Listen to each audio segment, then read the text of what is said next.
നരകത്തിന്റെ തീജ്വാലകൾ കൊണ്ട് വെന്തുരുകുകയും ഖബറിലെ മാലാഖമാർ നിരന്തരമായി ചെയ്ത തെറ്റിന്റെ പേരിൽ വേട്ടയാടുകയും ചെയ്തുകൊണ്ടിരുന്ന ഒരു സാഹചര്യം. ഇന്ന് പെടുന്നതിന് എങ്ങനെയാണ് ഈ അത്ഭുതകരമായ മാറ്റമുണ്ടായത് എന്ന് ഖബറാളികൾ അള്ളാഹുവിനോട് ചോദിക്കുമ്പോൾ അള്ളാഹു പറയുന്ന മറുപടി ബിസ്തിഗ്ഫാരി വലദിക ലക, നിന്റെ മക്കൾ നിങ്ങൾക്ക് വേണ്ടി ദുആ ചെയ്തതാണ്, നിന്റെ മക്കൾ നിങ്ങൾക്ക് വേണ്ടി പ്രാർത്ഥിച്ചതാണ്, ഭൂമിയിലുള്ള നിന്റെ മക്കൾ നിങ്ങൾക്ക് വേണ്ടി സ്വതക്ക ചെയ്തതാണ്, ഭൂമിയിലുള്ള മക്കൾ നിങ്ങൾക്ക് വേണ്ടി പരിശുദ്ധ ഖുർആൻ പാരായണം ചെയ്ത് ഹദിയ ചെയ്തതാണ്, ഭൂമിയിലുള്ള മക്കൾ നിങ്ങൾക്ക് വേണ്ടി ഭക്ഷണം വിതരണം ചെയ്തതാണ്. അപ്പൊ സ്വാലിഹീങ്ങളായ മക്കൾ ഒരു ഖബറാളിക്ക് എത്രത്തോളം ഉപകരിക്കുമോ അതേപോലെ അവന്റെ നാഫിആയ ഇൽമും പാരത്രിക ലോകത്ത് ഉപകരിക്കും എന്ന് പരിശുദ്ധ റസൂലുള്ളാഹി സ്വല്ലല്ലാഹു അലൈഹി വസല്ലം. മാതാപിതാക്കൾ റോൾ മോഡലായി മാറിയാൽ, മാതാപിതാക്കൾ മാതൃകായോഗ്യരായ മാതാപിതാക്കളായാൽ ഒരു മക്കളും മാതാപിതാക്കളെ വഞ്ചിക്കുമെന്നോ ചതിക്കുമെന്നോ അവരെ പറ്റിക്കുമെന്നോ എനിക്ക് തോന്നുന്നില്ല. നല്ലവരായ മാതാവിൽ നിന്ന്, നല്ല പിതാവിൽ നിന്ന് നല്ല മക്കൾ ഉണ്ടാകുന്നുണ്ട്. അൽ ബലദു ത്വയ്യിബു യഖ്റുജു നബാതുഹു ബിഇദ്നി റബ്ബിഹി വല്ലദീ ഖബസ ലാ യഖ്റുജു ഇല്ലാ നകിദാ. പരിശുദ്ധ ഖുർആനിന്റെ ആയത്താണത്. അൽ ബലദു ത്വയ്യിബു യഖ്റുജു നബാതുഹു ബിഇദ്നി റബ്ബിഹി വല്ലദീ ഖബസ ലാ യഖ്റുജു ഇല്ലാ നകിദാ. നല്ല ഭൂമിയിൽ നിന്നാണ് നല്ല വിളകൾ ഉണ്ടാവുന്നത്, നല്ല ഭൂമിയിൽ നിന്നാണ് നല്ല വിളകൾ ഉണ്ടാവുന്നത്, നല്ല ഉമ്മമാരിൽ നിന്നാണ് നല്ല മക്കൾ ഉണ്ടാവുന്നത്. വല്ലദീ ഖബസ ലാ യഖ്റുജു ഇല്ലാ നകിദാ. പീഠഭൂമിയിൽ നിന്ന് പാഴ്ചെടികളല്ലാതെ വേറെ ഒന്നും ഉണ്ടാവൂല എന്ന് പരിശുദ്ധ ഖുർആൻ നമ്മോട് പഠിപ്പിക്കുന്നുണ്ട്. പ്രിയപ്പെട്ടവരെ, പറഞ്ഞു വരുന്നത് നല്ല ഉമ്മമാരും നല്ല ഉപ്പമാരും ഉണ്ടാകുമ്പോഴാണ് നല്ല മക്കൾ ഉണ്ടാവുന്നത്. നേരെ മറിച്ച് മാതാപിതാക്കളിൽ നിന്ന് മാതൃകയാക്കാൻ ഒന്നും മക്കൾക്ക് കിട്ടുന്നില്ല എങ്കിൽ ആ മക്കളിൽ നിന്ന് ഒരിക്കലും നിങ്ങൾ നന്മ പ്രതീക്ഷിക്കുകയേ വേണ്ട. മാതാപിതാക്കളിൽ നിന്ന് നല്ലത് കിട്ടണം. ആർക്ക്? മക്കൾക്ക് നല്ലത് കിട്ടണം. പഠിക്കാൻ ഒരുപാട് നന്മയുണ്ടാവണം. മാതാവ് ഒരു റോൾ മോഡലായി മാറണം. എന്തെങ്കിലും ഒരു നന്മ മാതാവിൽ നിന്ന് പിതാവിൽ നിന്ന് മക്കൾക്ക് പഠിച്ചെടുക്കാനുണ്ടാവണം, ജീവിതത്തിൽ പകർത്താനുണ്ടാവണം. ഒരൊറ്റൊരു വാക്കാണ് മഹാനായ മുഹയ്യിദ്ദീൻ ഷെയ്ഖ് അബ്ദുൽ ഖാദിർ ജീലാനി ഖദ്ദസല്ലാഹു തങ്ങളുടെ ജീവിതത്തിൽ മാറ്റമുണ്ടായത്. കളവ് പറയരുത് മോനെ. ഏത് പ്രതിസന്ധി ഉണ്ടായാലും കളവ് പറയാൻ പാടില്ല. എത്ര വലിയ പ്രയാസങ്ങൾ ഉണ്ടായാലും ജീവിതത്തിൽ നുണ പറയരുത്, അല്ലെ? കളവ് പറയല്ല എന്നും ചൊന്നാരെ, കള്ളന്റെ കയ്യില് പൊന്ന് കൊടുത്തോവർ. ആ ഒരു വാക്കാണ് മഹാനായ അബ്ദുൽ ഖാദിർ ജീലാനി ഖദ്ദസല്ലാഹു സിർറഹുൽ അസീസ് തങ്ങളെ സ്ട്രൈക്ക് ചെയ്തത്, ജീവിതത്തിൽ മാറ്റമുണ്ടായത്. മഹാനായ സുഫിയാനു സൗരി തങ്ങളോട് അദ്ദേഹത്തിന്റെ മാതാവ് പറഞ്ഞു, നീ പോയി പഠിച്ചോ, നീ ഒന്നും എന്നെ കുറിച്ച് ആലോചിക്കണ്ട, നീ പോയിട്ട് പഠിച്ചോ, നിന്റെ പഠിക്കാനുള്ള എല്ലാ ചെലവും ഞാൻ ഏറ്റെടുത്തോളാം, പഠിക്കാനുള്ള എല്ലാ ചെലവും ഞാൻ ഏറ്റെടുത്തോളാം, നീ പോയിട്ട് പഠിച്ചോ. ഉപ്പ വളരെ നേരത്തെ മരിച്ചുപോയിരുന്നു. എന്നിട്ട് പറഞ്ഞു, ഒരു ഹർഫ് പഠിക്കുമ്പോ, ഒരക്ഷരം പഠിക്കുമ്പോ അതിൽ നിന്ന് നിനക്ക് തഖ്വ വർദ്ധിക്കുന്നില്ലെങ്കിൽ, അതിൽ നിന്ന് ഈമാനികമായ ചൈതന്യം നിനക്ക് ലഭിക്കുന്നില്ല എങ്കിൽ നിന്റെ പഠനം വേസ്റ്റാണ്, നീ പഠിച്ചത് ഉപകരിച്ചിട്ടില്ല എന്നാണ് അർത്ഥം. ഓരോ കാര്യങ്ങൾ പഠിക്കുമ്പോഴും അതുകൊണ്ട് നിനക്ക് ദീനിയായ ഒരു മാറ്റം ഉണ്ടാവണം, ഒരു ചൈതന്യം ഉണ്ടാവണം. നീ പഠിച്ചതുകൊണ്ട് നിനക്ക് ദീനിയായി ഒരു മാറ്റം സംഭവിക്കുന്നില്ല എങ്കിൽ നിന്റെ പഠനം കൊണ്ടൊരു ഉപകാരവുമില്ല എന്നാണ് അർത്ഥം. അതുകൊണ്ട് ദീനിനു വേണ്ടി പഠിക്കണമെന്ന ആ ഒരു മെസ്സേജാണ് മഹാനായ സുഫിയാനു സൗരി തങ്ങളെ ലോകത്ത് അറിയപ്പെട്ട ഒരു പണ്ഡിതനായി, സാത്വികനായ പണ്ഡിതനാക്കി മാറ്റിയത്.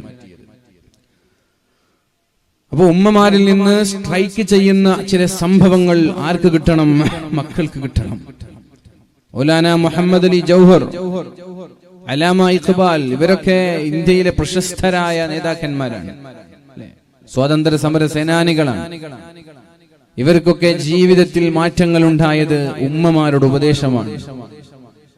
ലണ്ടനിലെ മരം കോച്ചുന്ന തണുപ്പിൽ പോലും ഒരു തഹജ്ജുദും ഒഴിവാക്കരുത് എന്ന ഉമ്മയുടെ ഉപദേശം. എത്ര വലിയ സർട്ടിഫിക്കറ്റുകൾ ലഭിച്ചാലും ഇസ്ലാമിന്റെ ഒരു ഷിആറുണ്ട്, ആ ഐഡന്റിറ്റി ഒരിക്കലും നീ ഒഴിവാക്കരുത് എന്ന മെസ്സേജ്. അപ്പൊ ഉമ്മമാർക്ക് അവരുടെ ഹൃദയത്തിൽ ഉണ്ടാകുന്ന ഒരു മനക്കരുത്തുണ്ട്, ഒരു ഡിറ്റർമിനേഷൻ, ഒരു തീരുമാനമുണ്ട്. ആ ഒരു മനക്കരുത്തിന്റെ ഭാഗമായി മക്കളെ വളർത്തുകയും ഉമ്മമാരിലുള്ള നന്മ മക്കൾ കണ്ട് വളരുകയും ചെയ്താൽ ആ മക്കൾ ഓട്ടോമാറ്റിക്കായിട്ട് ദീനിനോടൊരു അറ്റാച്ച്മെന്റ് ഉള്ള മക്കളായിട്ട് മാറും.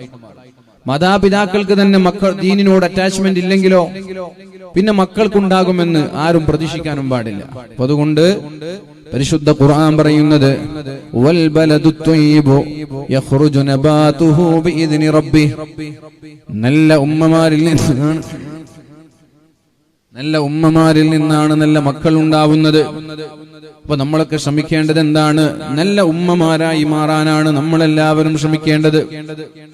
വഹൽ യുർജാലി അത്ഫാലിൻ സ്വലാഹു ഇദാ ഇർതലഉ സുദിയൻ നാഖിസാതി വഹൽ യുർജാലി അത്ഫാലിൻ കമാലു ഇദാ നശഉ ബിഹിൽനിൽ ജാഹിലാതി. ഉമ്മമാരെ ഒരു കവി ചോദിക്കുകയാണ്, വിവരമില്ലാത്ത, അല്ലാഹുവിനെ പേടിയില്ലാത്ത, ദീനീ വിദ്യാഭ്യാസമില്ലാത്ത ഉമ്മമാരുടെ മടിത്തട്ടിൽ വളരുന്ന മക്കൾ എങ്ങനെയാണ് പരിപൂർണരായ മക്കളായി മാറുന്നത്? എങ്ങനെയാണ് അവർ ഇതിഹാസങ്ങളായി മാറുന്നത്? അല്ലാഹുവിനെ പേടിയില്ലാത്ത, ദീനിൽ വീഴ്ച വരുത്തുന്ന ഉമ്മമാരുടെ മുലപ്പാല് കുടിക്കുന്ന മക്കൾ എങ്ങനെയാണ് ഇതിഹാസങ്ങളായി മാറുന്നത്, നന്മയുള്ള മക്കളായി മാറുന്നത്? ചോദ്യം വളരെ പ്രസക്തമാണ്. മഹാനായ ടിപ്പു സുൽത്താൻ, അദ്ദേഹത്തിന്റെ മാതാവ് വുളൂ ഇല്ലാതെ മുലപ്പാല് നൽകിയിട്ടില്ല എന്ന് കാണാം ചരിത്രത്തിൽ. മഹാനായ ഇമാം മാലിക് റളിയല്ലാഹു അൻഹു, അദ്ദേഹത്തിന്റെ മാതാവ് വുളൂ ഇല്ലാതെ ഖിബ്ലയിലേക്ക് മുന്നിടാതെ മുലപ്പാല് നൽകിയിട്ടില്ല എന്ന് കാണാം ചരിത്രത്തിൽ. ഞാൻ പറഞ്ഞു വരുന്നത്, നമ്മുടെ മക്കൾ നന്നാവണമെന്നും ഇതിഹാസങ്ങളാകണമെന്നും എല്ലാവർക്കും താല്പര്യമുണ്ട്. പക്ഷേ അധ്വാനിക്കാൻ ആർക്കും കഴിയില്ല, അതിനുവേണ്ടി കഠിനാധ്വാനം ചെയ്യാൻ ആർക്കും കഴിയില്ല. പ്രിയപ്പെട്ടവരെ, നാളെ മഹ്ശറാ ലോകത്ത് അല്ലാഹു തആല മാതാപിതാക്കളുടെ കൂടെയാണ് മക്കളെ സ്വർഗത്തിലേക്ക് പറഞ്ഞേക്കുന്നത്. വല്ലദീന ആമനൂ, സത്യവിശ്വാസികളായ ആളുകൾ, വത്തബഅതുഹും ദുർരിയ്യതുഹും ബിഈമാൻ, എങ്ങനെയാണോ മാതാപിതാക്കൾ സ്വർഗത്തിലേക്ക് പോകുന്നത് അതേപോലെ മക്കളും നാളെ സ്വർഗത്തിലേക്ക് പോകുമെന്ന് പരിശുദ്ധമായ സൂറത്തു തൂറിൽ അല്ലാഹു പറയുന്നുണ്ട്. والذين آمنوا واتبعتهم ذريتهم بإيمان ألحقنا بهم ذريتهم وما ألتناهم من عملهم من شيء. അല്ലാഹു പറയുന്നത്, വിശ്വാസികളായ ആളുകൾ വത്തബഅതുഹും ദുർരിയ്യതുഹും ബിഈമാൻ, വിശ്വാസികളായ മാതാപിതാക്കളെ അതേപോലെ ഈമാനിൽ പിന്തുടരുന്ന മക്കൾ. എല്ലാ മാതാപിതാക്കളുടെ കൂടെ മക്കൾ നാളെ സ്വർഗത്തിലെത്തണമെന്നില്ല. വിശ്വാസികളായ മാതാപിതാക്കളുടെ കൂടെ അതേപടി വിശ്വാസികളായി വളരുന്ന മക്കൾ, അൽഹഖ്നാ ബിഹിം ദുർരിയ്യതഹും, നാളെ സ്വർഗത്തിലേക്ക് പോകുമ്പോൾ ആ മാതാപിതാക്കളുടെ കൂടെ അല്ലാഹു തആല മക്കളെയും ചേർക്കുമെന്നാണ് പരിശുദ്ധ ഖുർആൻ പറയുന്നത്. അപ്പൊ സ്വർഗം എന്ന് പറയുന്നത് എങ്ങനെയാണോ നമ്മൾ ഭൂമിയിൽ ജീവിക്കുന്നത് അതേപോലെയാണ് നാളെ സ്വർഗം ലഭിക്കാൻ പോകുന്നത്. മാതാപിതാക്കളുടെ കൂടെ ഒരു മാതാപിതാവ് ഉണ്ടെങ്കിൽ, മാതാവും പിതാവും ഉണ്ടെങ്കിൽ അവരുടെ മക്കളെയും അല്ലാഹു സ്വർഗത്തിലേക്ക് പറഞ്ഞേക്കും. ആ മക്കൾക്കുണ്ടാകും മക്കള്. അങ്ങനെ മക്കളായി, പേരക്കുട്ടികളായി വലിയ ഒരു കുടുംബം പോലെ, തറവാട് പോലെയാണ് ഈമാനികമായി അല്ലാഹുവിന്റെ കൂടെ നിന്ന കുടുംബം നാളെ സ്വർഗത്തിലേക്ക് പോവുക. അതിനാണ് ഈമാനികമായ ആവേശത്തോടെ മക്കളെ വളർത്തണമെന്ന് പറയുന്നത്. പരിശുദ്ധ ഖുർആൻ എടുത്തു പറയുന്നത് വത്തബഅതുഹും ദുർരിയ്യതുഹും ബിഈമാൻ, ഈമാനികമായി മാതാപിതാക്കളെ പിന്തുടരുന്ന മക്കളാവണം. അള്ളാഹുവിനെ അനുസരണയുള്ള മക്കളാവണം. മാതാപിതാക്കളും വേണം, അതേപോലെ മക്കളും വേണം. എല്ലാവരും അള്ളാഹുവിനെ അനുസരിക്കുന്നവരാണെങ്കിൽ എല്ലാവരും നാളെ ഒന്നിച്ചാണ് സ്വർഗത്തിലേക്ക് പ്രവേശിക്കാൻ പോകുന്നത്. അതുകൊണ്ട് നാളെ സ്വർഗലോകത്ത് നമ്മുടെ മക്കൾ വേണമെന്ന് ആഗ്രഹിക്കുന്നവർ, മാതാപിതാക്കളുടെ കൂടെ സ്വർഗത്തിലെത്തണമെന്ന് ആഗ്രഹിക്കുന്നവർ രണ്ടുപേരും ഈമാനികമായ ചൈതന്യത്തോടുകൂടി ജീവിക്കാനാ ശ്രമിക്കേണ്ടത്. അല്ലാഹു റബ്ബ് സുബ്ഹാനഹു വ തആല തൗഫീഖ് നൽകട്ടെ. അപ്പൊ ഒരു ഇൽമ് എന്ന് പറയുന്ന ഈ ഒരു ഖൈർ നമ്മുടെ മക്കൾക്ക് ഇട്ടുകൊടുത്താലേ ഈ ഒരു ബന്ധം എന്നും നിലനിൽക്കുകയുള്ളൂ. 45ഓളം രക്ഷിതാക്കളാണ് ആരും തിരിഞ്ഞു നോക്കാനില്ലാതെ ഒരു വൃദ്ധസദനത്തിൽ, ഒരു ഹോസ്പിറ്റലിൽ ബാക്കിയായത്. ആരും തിരിഞ്ഞു നോക്കാനില്ല, മക്കളൊന്നും തിരിഞ്ഞു നോക്കുന്നില്ല. 45ഓളം രക്ഷിതാക്കൾ, മാതാപിതാക്കളിൽപ്പെട്ട മാതാവ്, പിതാവ്, ഇങ്ങനെ 45ഓളം ആളുകൾ. ഈ അടുത്ത് പത്രത്തിൽ വന്നൊരു വാർത്തയാണ്. അതേപോലെ ഗൾഫിൽ ജോലി ചെയ്യുന്ന ഒരു ഭർത്താവ് മരിച്ചുപോയപ്പോ ആ ഭർത്താവിന്റെ മയ്യിത്ത് വേണ്ട എന്ന് പറഞ്ഞ് അവിടെ തന്നെ മറമാടിക്കോളി, നാട്ടിലേക്ക് പറഞ്ഞേക്കരുത് എന്ന് പറഞ്ഞ ഭാര്യയും മക്കളുള്ളൊരു കാലം. ജീവിതം മുഴുവനും കുടുംബത്തിന് വേണ്ടി ചോര നീരാക്കി കഠിനാധ്വാനം ചെയ്ത് സമ്പാദ്യങ്ങൾ മുഴുവനും നാട്ടിലേക്ക് പറഞ്ഞയച്ച് വീടുണ്ടാക്കി പറമ്പ് വാങ്ങി കുടുംബത്തെ പോറ്റി വളർത്തി അവസാനം ആ ഭർത്താവ് ഗൾഫിൽ വെച്ച് മരിച്ചുപോയപ്പോ ഭാര്യ ബന്ധപ്പെടാണ് അവിടുത്തെ ഉത്തരവാദികളായ ആളുകൾ. ഭാര്യ പറഞ്ഞു, ഇങ്ങോട്ട് കൊടുത്തേക്കണ്ട, അവിടെ തന്നെ മറമാടിക്കോളി. മരിച്ചുപോയ ആ മയ്യത്തിനോട് പോലും അനാദരവ് കാണിക്കുന്ന ഭാര്യമാർ. അവസാനം ആ മരിച്ചുപോയ മയ്യത്തിന്റെ സഹോദരിയാണ് നാട്ടിലേക്ക് എത്തിച്ചോളി, ബാക്കിയുള്ള കാര്യങ്ങളൊക്കെ ഞങ്ങൾ ചെയ്തോളാം എന്ന് പറഞ്ഞ മയ്യത്തിനെ നാട്ടിലേക്ക് പറഞ്ഞേക്കാൻ അവരോട് ആവശ്യപ്പെടുന്നത്. അപ്പോ ഈ മാതാവും പിതാവും കുടുംബം എന്നുള്ള ഒരു ബന്ധം ദീനിന്റെ അടിത്തറയിലാണ് നമ്മൾ ഊട്ടി വളർത്തേണ്ടത്. അല്ലാഹുവിന്റെ വഅതസിമു ബിഹബ്ലില്ലാഹി ജമീഅൻ, അല്ലാഹുവിന്റെ പാശം നിങ്ങൾ മുറുകെ പിടിക്കണമെന്നാണ് ഖുർആൻ പറയുന്നത്. ഏതാണ് ആ പാശം? അല്ലാഹുവിന്റെ ഖൈർ, അത് പരിശുദ്ധ ഖുർആനാണ്. പരിശുദ്ധമായ ദീനിന്റെ ഈ ചൈതന്യത്തോടുകൂടി മക്കളെ വളർത്താൻ നമ്മൾക്ക് കഴിയണം. എങ്കിലേ ഈ ഒരു ബന്ധം ആഖിറത്തിലും ദുനിയാവിലും ഒരുപോലെ നിലനിൽക്കുള്ളൂ. റസൂലുള്ളാഹി സ്വല്ലല്ലാഹു അലൈഹി വസല്ലമ തങ്ങളെ കുറിച്ച് പരിശുദ്ധ ഖുർആൻ പറയുന്ന ഒരു ആയത്തുണ്ട്.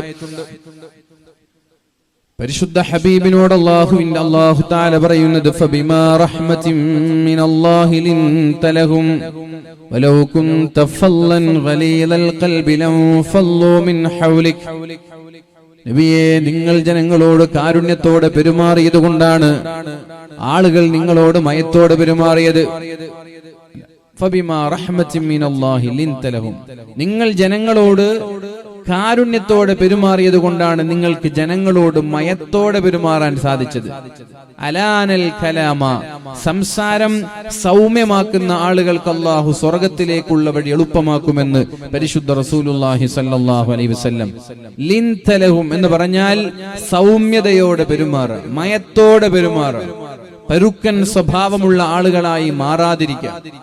നബി തങ്ങളോട് അല്ലാഹു പറയാണ്, ഫബിമാ റഹ്മത്തിൻ മിനല്ലാഹി ലിൻത ലഹും, അല്ലാഹുവിന്റെ റഹ്മത്ത് കൊണ്ടാണ് നിങ്ങൾക്ക് ജനങ്ങളോട് സൗമ്യമായി പെരുമാറാൻ സാധിച്ചത്.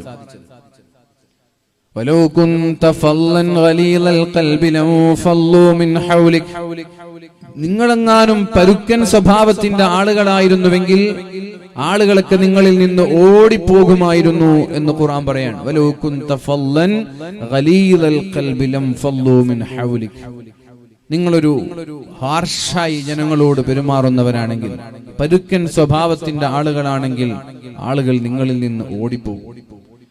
ഇത് നിങ്ങൾ നിങ്ങളുടെ മക്കളെ കുറിച്ചൊന്ന് ആലോചിച്ചു നോക്കൂ. നമ്മൾ നമ്മുടെ മക്കളോട് എങ്ങനെയാണ് പെരുമാറാറുള്ളത്? മയത്തോടെയാണോ അല്ലെങ്കിൽ പരുക്കമായിട്ടാണോ? ആരൊക്കെയാണ് മക്കളോട് മയത്തോടെ പെരുമാറുന്നത്? ആ മക്കളൊക്കെ മാതാപിതാക്കളുടെ കൂടെ ഉണ്ടാകും. എത്ര വയസ്സ് കഴിഞ്ഞാലും അവർ മാതാപിതാക്കളുടെ കൂടെ ഉണ്ടാകും. ഇപ്പൊ നമ്മെ സംബന്ധിച്ചിടത്തോളം ഒരു 15 വയസ്സ് വരെയുള്ള കുട്ടികളെ മാത്രമേ നമ്മൾക്ക് കൂടെ കൊണ്ടു നടക്കാൻ പറ്റുന്നുള്ളൂ. 15 കഴിഞ്ഞാൽ മക്കൾ അവരവരുടെ ഇഷ്ടപ്രകാരം ഇറങ്ങിപ്പോവാണ്. തോന്നുമ്പോ വരുന്നു, തോന്നുമ്പോ പോകുന്നു. വാതിന് വിളിച്ചാൽ അവര് വരൂല. വഅദിന് വിളിച്ചാലൊന്നും അവരെ കിട്ടാനില്ല. 15 വയസ്സുവരെയൊക്കെ നമ്മൾക്ക് പേടിപ്പിച്ചവരെ വഅദിന് കൊണ്ടുവരാൻ സാധിക്കുന്നു. പക്ഷെ 15 കഴിഞ്ഞാൽ പിന്നെ കൊണ്ടുവരാൻ പറ്റുന്നില്ല. എന്തുകൊണ്ടാണത് എന്ന് ചോദിച്ചാൽ നമ്മൾ അവരോട് പെരുമാറുന്ന രീതിയാണ് പ്രശ്നം. ഫബിമാ റഹ്മത്തിൻ മിനല്ലാഹി ലിൻത ലഹും. നമ്മൾ അവരോട് സൗമ്യമായി പെരുമാറിയാൽ, നമ്മൾക്ക് എല്ലാറ്റിലും മാതൃക പരിശുദ്ധ ഹബീബാണ് സല്ലല്ലാഹു അലൈഹി വസല്ലം. ലഖദ് കാന ലക്കും ഫീ റസൂലില്ലാഹി ഉസ്വത്തുൻ ഹസന. നമ്മൾ മാതൃകയാക്കേണ്ടത് അല്ലാഹുവിന്റെ ഹബീബിനെയാണ്, നബി സല്ലല്ലാഹു അലൈഹി വസല്ലമ തങ്ങളെയാണ് നമ്മൾ മാതൃകയാക്കേണ്ടത്.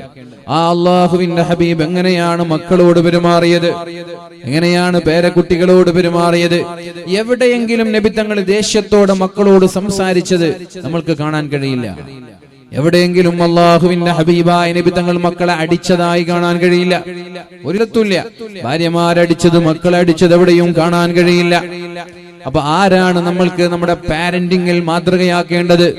മക്കളെ വളർത്തുന്ന വിഷയത്തിൽ ആരെയാണ് നമ്മൾ പഠിക്കേണ്ടത്? ആരാണ് നമ്മുടെ റോൾ മോഡൽ ആവേണ്ടത്? ലഖദ് കാന ലക്കും ഫീ റസൂലില്ലാഹി ഉസ്വത്തുൻ ഹസന ലിമാ കാന യർജുല്ലാഹ വൽ യൗമൽ ആഖിർ. അന്ത്യനാളിൽ വിശ്വസിക്കുന്ന ആളുകൾ, അല്ലാഹുവിന്റെ അടുത്ത് വിജയിക്കണമെന്ന് ആഗ്രഹിക്കുന്ന ആളുകൾ പരിശുദ്ധ ഹബീബായ റസൂലുള്ളാഹി സ്വല്ലല്ലാഹു അലൈഹി വസല്ലമ തങ്ങളെയാണ് മാതൃകയാക്കേണ്ടത്. ആ മാതൃകയിലൂടെ നമ്മൾ നമ്മുടെ മക്കളെ നയിക്കുമ്പോ മക്കൾ നമ്മുടെ കൂടെ ഉണ്ടാവും. ആ മാതൃകയിൽ നിന്ന് മാറി നമ്മൾ നമ്മുടെ ഇഷ്ടപ്രകാരമാണ് ജീവിക്കുന്നതെങ്കിൽ വമാ ആതാകുമുർ റസൂലു ഫഖുദൂഹു വമാ നഹാകും അൻഹു ഫൻതഹു.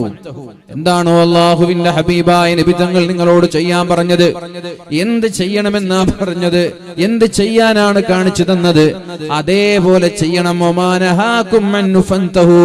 ചെയ്യരുത് എന്ന് പറഞ്ഞത് ചെയ്യാൻ പാടില്ല. ചെയ്യരുത് എന്ന് പറഞ്ഞതിൽ നിന്ന് നമ്മൾ വിട്ടുനിൽക്കണം.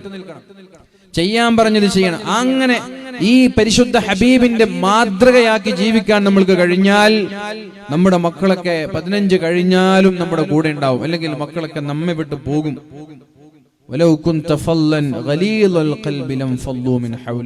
പരുക്കമായി പെരുമാറിയാൽ, എല്ലാറ്റിനും അവരോട് ദേഷ്യപ്പെടുന്ന സ്വഭാവമാണെങ്കിൽ, എല്ലാറ്റിനും അവരോട് കയർക്കുന്ന സ്വഭാവമാണെങ്കിൽ, അവരെ അടിക്കുന്ന സ്വഭാവമാണെങ്കിൽ, അവരോട് ദേഷ്യപ്പെടുന്ന സ്വഭാവമാണെങ്കിൽ, വെറുപ്പോടുകൂടിയാണ് അവരെ കാണുന്നതെങ്കിൽ ലം ഫല്ലൂ മിൻ ഹൗലിക്, അവരാരെയും നമ്മുടെ കൂടെ കിട്ടൂല. ആരാ പറയുന്നത്? ഖുർആനാണ്. അതുകൊണ്ട് രക്ഷിതാക്കളായ നമ്മളിൽ വലിയൊരു മാറ്റമുണ്ടാവണം.